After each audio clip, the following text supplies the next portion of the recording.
नमस्कार दोस्तों, मैं doctor Sandhya Khare Khare nursing home and IVF centre से आज आप लोगों को, खासकर प्रेग्नेंट महिलाओं को ये बताना चाहती हूँ कि ज़्यादातर प्रेग्नेंट महिलाएं ये जानना चाहती हैं कि ऐसा क्या करें कि नॉर्मल डिलीवरी हो। और जब भी कोई पेशेंट हमारे पास अपनी माँ के साथ या सास के साथ आती है तो उन सब की, पूरे परिवार की यही इच्छा रहती है कि नॉर्मल डिलीवरी हो।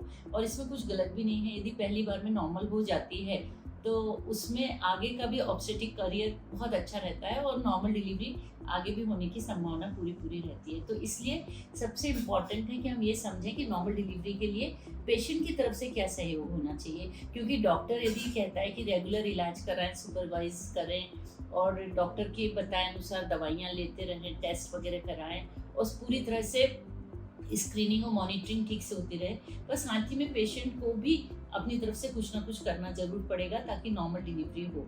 तो पेशेंट को कौन सी चीज़ों का ध्यान रखना है? तो नंबर 1 जो रहती है वो रहती है स्ट्रेंथ।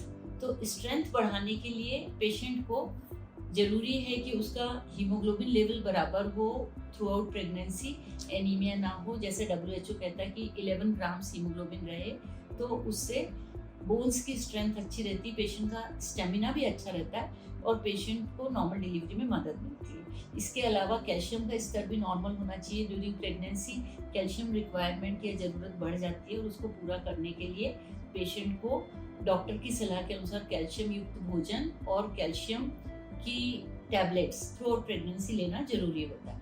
इसके अलावा विटामिन डी लेवल्स भी अच्छा होना चाहिए, क्योंकि हमारे भारत में विटामिन डी डेफिशिएंसी बहुत ज़्यादा है, उससे हड्डियाँ कमज़ोर होती हैं। तो विटामिन डी का स्तर भी नॉर्मल होना चाहिए। और चौथी चीज़ है कि उसका थायराइड लेवल भी नॉर्मल होना चाहिए, थायराइड की कमी नहीं होना चाहिए। तो ये सब इम्पॉर्टेंट है स्ट्रेंथ के लिए।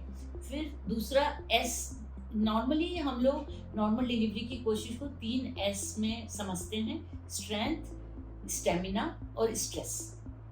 तो स्ट्रेंथ के लिए मैंने आपको बता दिया। स्टेमिना के लिए बहुत ज़रूरी है कि patient through out pregnancy exercise करें। तो प्रेगनेंसी को हम लोग 3 तिमाही में बांटते हैं: पहली तिमाही, दूसरी तिमाही और तीसरी। तो थ्रू आउट प्रेगनेंसी जो सबसे अच्छी एक्सरसाइज है वो है वॉकिंग। यदि पेशेंट वॉकिंग कर सकती है, और वॉकिंग के लिए समय ऐसा होता है कि 20 मिनट से लेके 60 मिनट तक, कितनी भी देर तक एक्सरसाइज करें वॉकिंग की, बहुत अच्छी होती है। क्योंकि ज़्यादातर लेडीज़ जो कि हाउसवाइफ्स हैं वो तो आराम से कर सकती हैं, पर वर्किंग वीमेन को टाइम नहीं मिलता। तो उनके लिए तो मैं सजेस्ट करती हूँ कि मे बी आप अपनी वर्क प्लेस पे हो सके तो पैदल जाएं और इस तरह किसी ना किसी तरह एक्सरसाइज जरूर करें वॉकिंग की। इसके अलावा कुछ एक्सरसाइज जो होती हैं वो हम लोग तीसरी तिमाही में बताते हैं, जिसमें पेशेंट को ब्रीदिंग एक्सरसाइज भी करनी होती है, जिसमें लमास टेक्निक वगैरह बताते हैं। और इसके अलावा बटरफ्लाई और डक वॉक ये सब बताते हैं। तो जैसे डक वॉक जो होता है, जो हमारे लिए पुराने समय से दादी नानी हमेशा कहती हैं कि पोंछा लगाओ, तो पोंछा लगाना है, मतलब मॉप से नहीं, पर जो 2 पैर पे बैठ के पोंछा लगाते हैं और उस तरह से कोशिश करते हैं, तो उसमें बहुत संभावना होती है कि नॉर्मल डिलीवरी के हिसाब से पेल्विक गर्डल खुलता है। डब्ल्यू शेप में बैठते हैं तो पेल्विक गर्डल खुलता है, हेड इंगेज होता है, और हेड जब नीचे आता है तो बच्चेदानी का मुंह भी खुलता है और दर्द उठते हैं। तो ये सब बहुत ज़रूरी एक्सरसाइज होती हैं, प्रतिदिन करना चाहिए और रेगुलरली करना चाहिए। इसके अलावा स्ट्रेस, तो यदि पेशेंट अपने आप को स्ट्रेस फ्री रख सके, बहुत ज़्यादा टेंशन ना ले, सब पॉजिटिव थिंकिंग रखे, अपने आप को प्रॉपरली हाइड्रेट करे और इस बात का स्ट्रेस ना ले रात दिन कि नॉर्मल होगी कि सीजर होगा। अरे जो भी होगा वो माँ और बच्चे के लिए जो सबसे अच्छा है वही होगा। और नॉर्मल डिलीवरी की कोशिश में जो कुछ बेस्ट पॉसिबल पेशेंट अपनी तरफ से कर सकती है वो करे। It's going to be good.